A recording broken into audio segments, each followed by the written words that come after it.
Assalamualaikum warahmatullahi wabarakatuh. Waalaikumsalam warahmatullahi wabarakatuh. Selamat pagi anak-anak. Baik. Sehat semua? Sehat. Baik. Hari ini kita akan belajar seperti biasa. Sebelum memulai pembelajaran, saya akan absen dulu kehadiran kalian ya.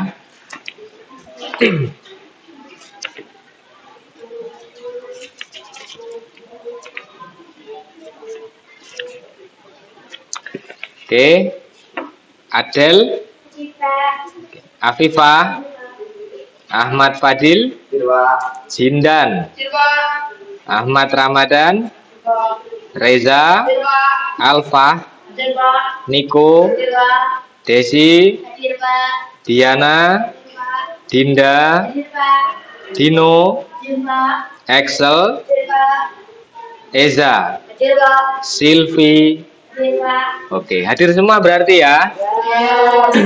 Baik anak-anak, jadi hari ini materi kita yang akan kita pelajari adalah tentang menyayangi anak yatim. Oke, sebelum kita memulai pembelajaran, kita akan berdoa terlebih dahulu. Siap? Yuk, ketua kelas pimpin doa.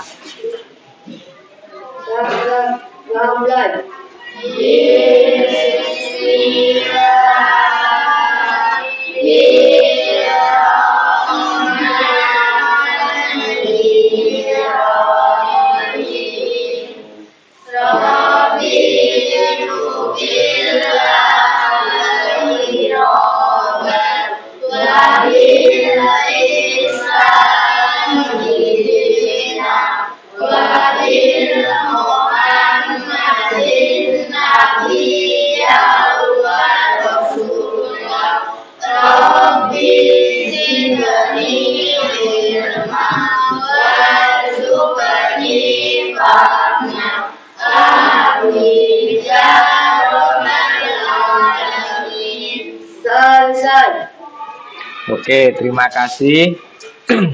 Nah, anak-anak, hari ini kalian bahagia ya? Bahagia. Di rumah kegiatan kemarin libur menyenangkan ya?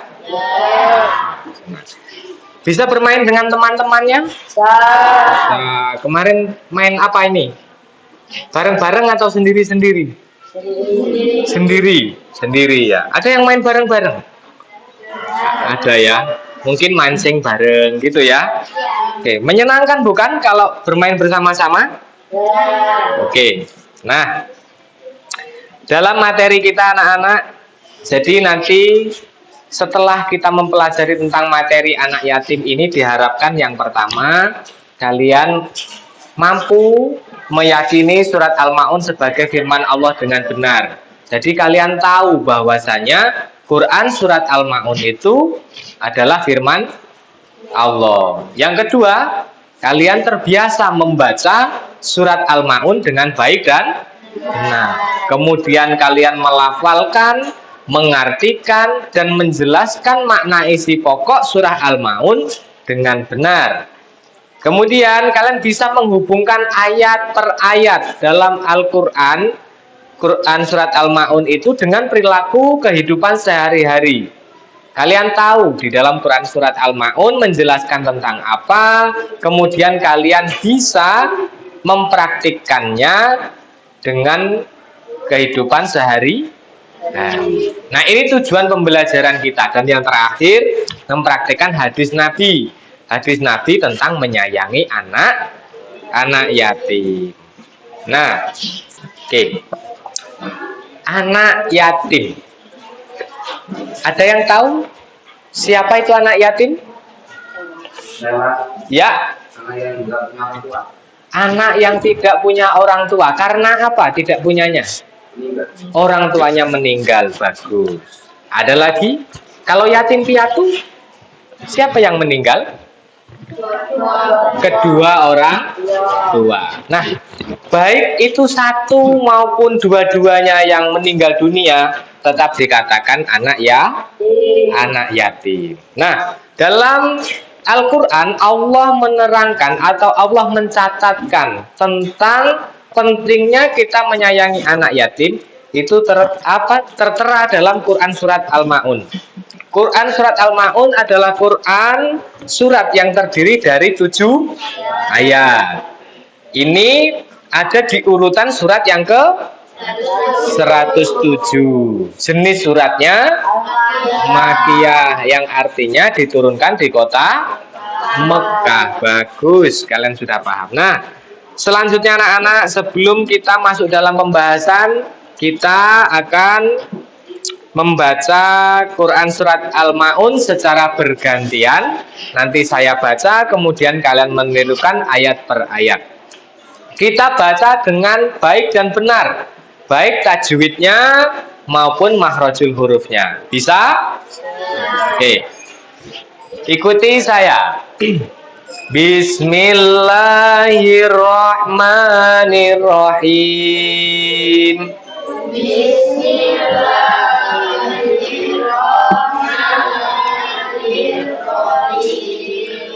Ara'aital ladzi yukadzibu biddin.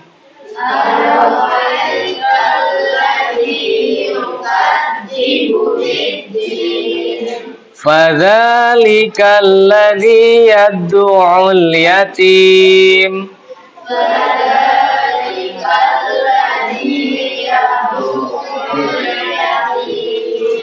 Wala yahuddu ala ta'amil miskin.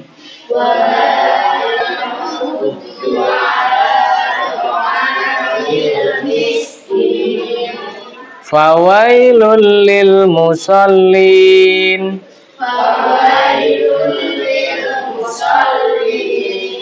Alladzina hum an salatihim sahun.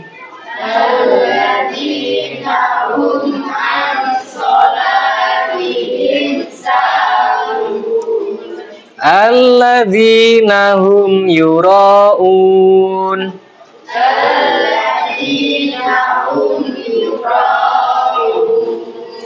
Wa yamna'unal ma'un.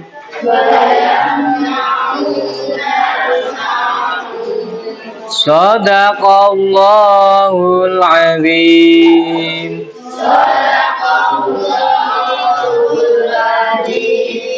Oke, itu tadi cara kita membaca dengan baik dan benar berdasarkan tajwid dan makhrajul huruf. Nah, yuk coba dibaca arti yang pertama, Desi. Ayat yang pertama. Tahukah kamu orang yang mendustakan agama? Oke, arti ara'aital ladzi yukadzibu biddin. Tahukah kamu orang yang mendustakan? Niko, ayat yang kedua.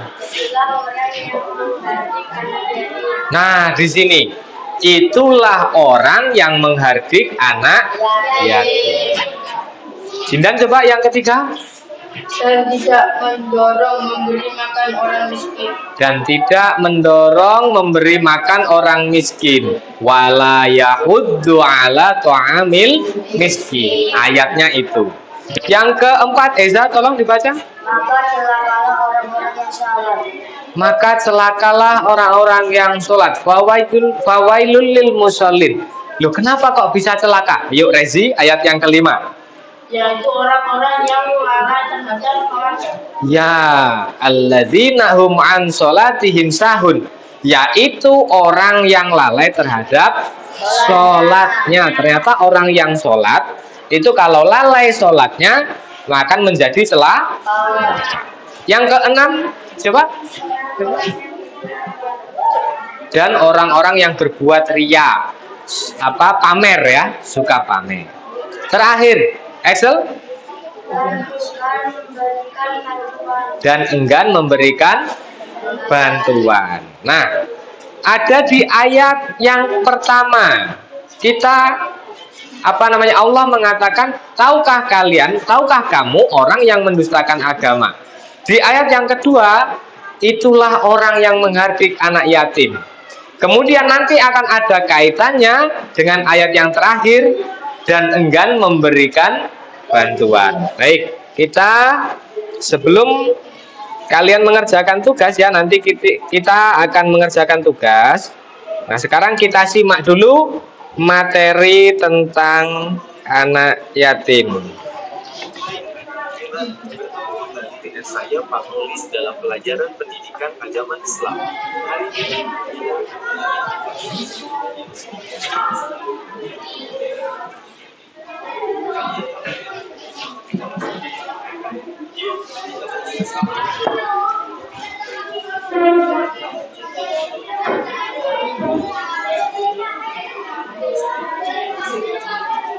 Oke.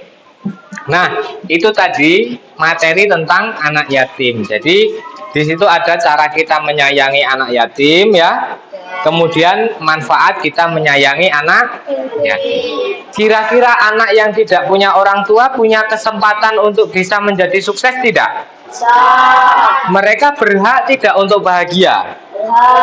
Mereka berhak untuk menjadi orang yang besar tidak? Haknya sama dengan kita ya. Ya, mereka semua punya hak yang sama.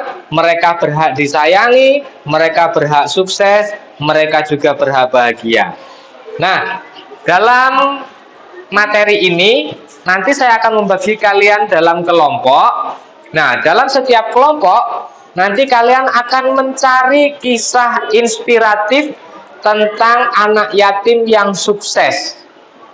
Ya, mencari kisah anak yatim yang sukses. Nanti kalian bisa mencari kontennya, kemudian kalian catat poin-poin penting, poin-poin yang ada di dalamnya. Anak yatim ini bisa sukses kenapa? Kemudian riwayatnya seperti apa? Nah, itu kalian catatkan dalam tugas kelompok kalian. Paham tugasnya? Oke, sekarang silahkan kita membuat kelompok. Yuk. Silahkan yuk, kelompok 1. Siapa saja? Boleh? Di sebelah sana. Ini kelompok 2 di sini boleh? Kelompok 3 di sini boleh? Kelompok 4 di sini.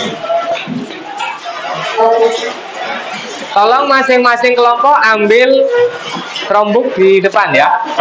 Masing-masing kelompok ambil 1.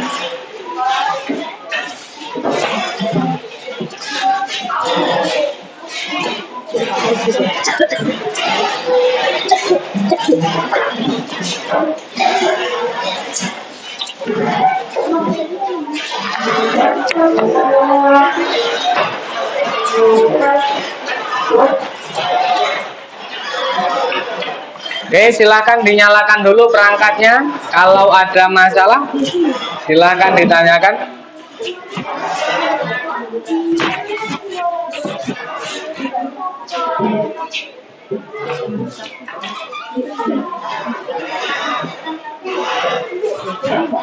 Oke. Sudah kebuka belum?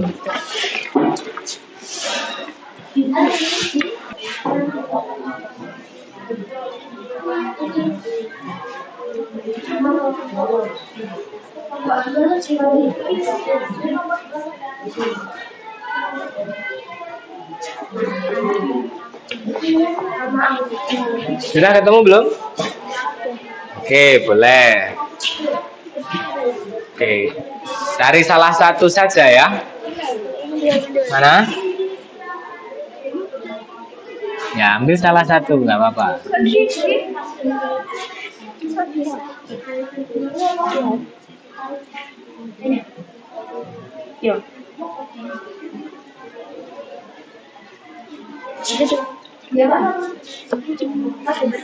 Oke, ditunggu.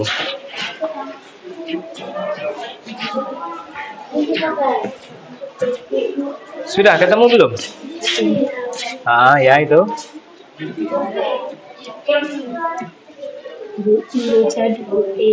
Yatim.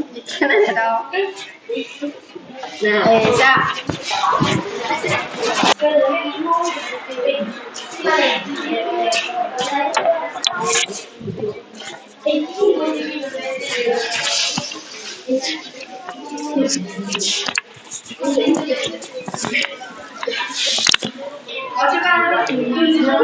Sudah terbuka? Nah, ya, itu kisahnya dicari, coba dilihat, kemudian apa di situ? Yang terjadi di situ apa? Dalam kisah itu.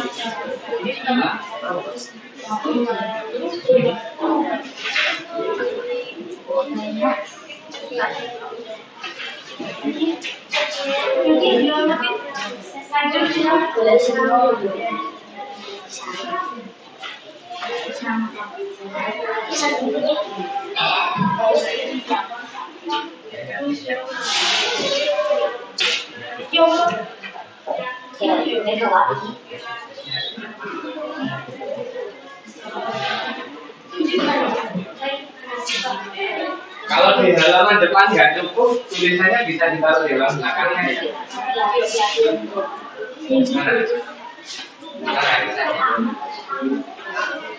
Oke, baik. Halaman satu saja ya.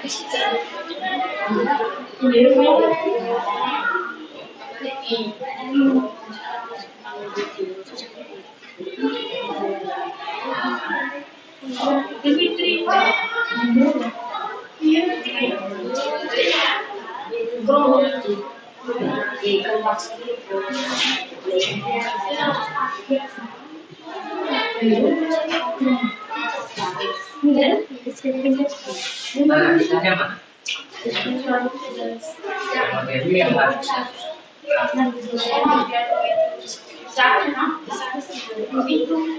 Ya, yang mana itu yang mana?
Kamu belum nyampe?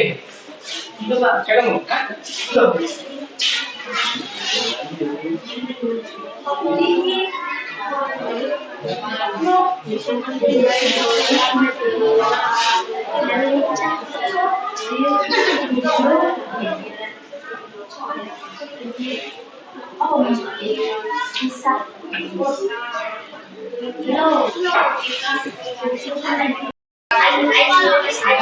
Sudah anak-anak? Sudah belum? Oke, kelompok 1 sudah? Sudah. Kelompok 2? Kelompok 3 sudah? Kelompok 4 sudah? Oke, baik. Baik, sekarang saya minta dari perwakilan kelompok ya untuk maju. Silakan untuk yang sudah mempresentasikan hasil diskusi kelompoknya. Apa kisah yang kalian dapatkan? Yuk, kelompok mana dulu yang ngomongnya? Oke, kelompok 4 silakan.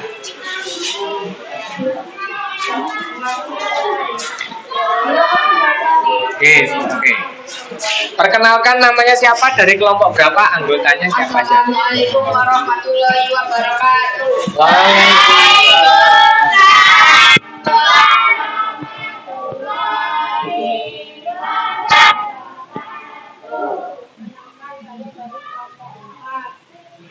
Anggota kelompoknya siapa saja?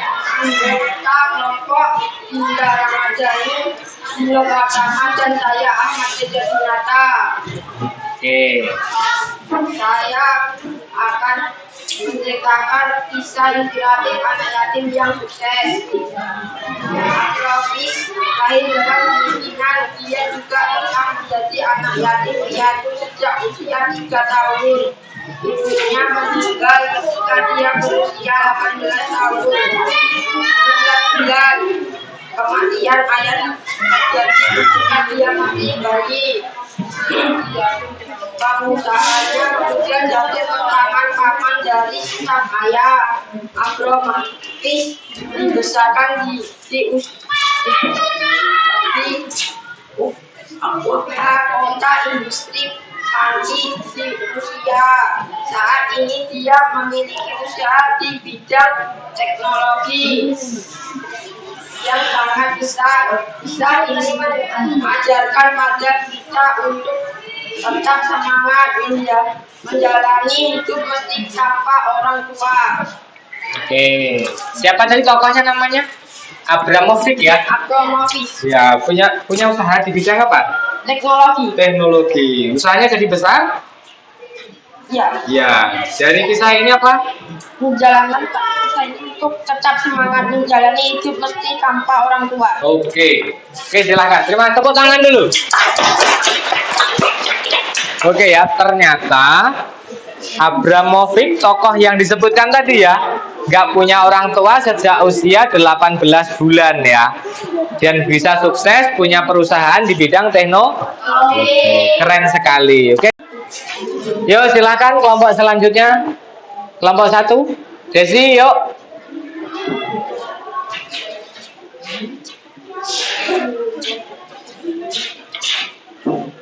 Assalamualaikum warahmatullahi wabarakatuh. Waalaikumsalam.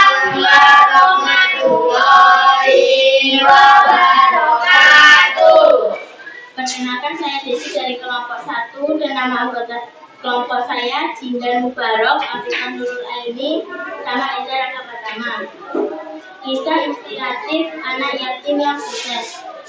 Gaspari, pemuda asal Palembang, orang tuanya meninggal saat dia berusia 11 tahun. Saat dewasa, Gaspari bekerja di PT Celebes Taiwan Indonesia yang bergerak di bidang infrastruktur sebagai staf IT. Di samping kesibukannya, Gaspari juga membuka usaha ternak lele di wilayah Bogor sebanyak 2 tambak dengan kepastian 1.000 ekor. Keuntungan yang diperoleh per tambaknya pun mencapai puluhan juta. Kisah Gaspari mengajarkan kepada kita bahwa tidak ada yang tidak memungkinkan di dunia ini. Oke, kasih tepuk tangan untuk kelompok 1. Silakan kembali. Baik anak-anak, jadi dari hasil diskusi masing-masing kelompok tadi, kita bisa menyimpulkan bahwasannya ternyata siapapun kita, entah itu kita orang tuanya lengkap atau itu anak yatim, asalkan semuanya mau berusaha dengan kuat, maka akan diberikan kesuksesan. Anak yatim ternyata memiliki juga kesempatan untuk menjadi orang yang sukses. Maka kita tidak boleh merendahkan anak yatim karena dia tidak memiliki orang tua, karena dia mungkin secara ekonominya lemah. Kita tidak boleh meremehkannya, tetapi sebaliknya kita harus memberikan dukungan yang kuat. Kita menyayangi mereka, menyantuni mereka, dan kita ajak mereka sukses bersama-sama. Oke, baik anak-anak, materi hari ini cukup dan marilah kita akhiri materi ini dengan hamdalah. Satu pesan untuk kita semua, bahwasannya anak yatim itu memerlukan dukungan moral dari kita. Dan untuk kalian jangan lupa untuk terus belajar, karena ilmu merupakan jendela dunia. Paham? Baik. Sekian pertemuan kita hari ini, saya akhiri. Wassalamualaikum warahmatullahi wabarakatuh.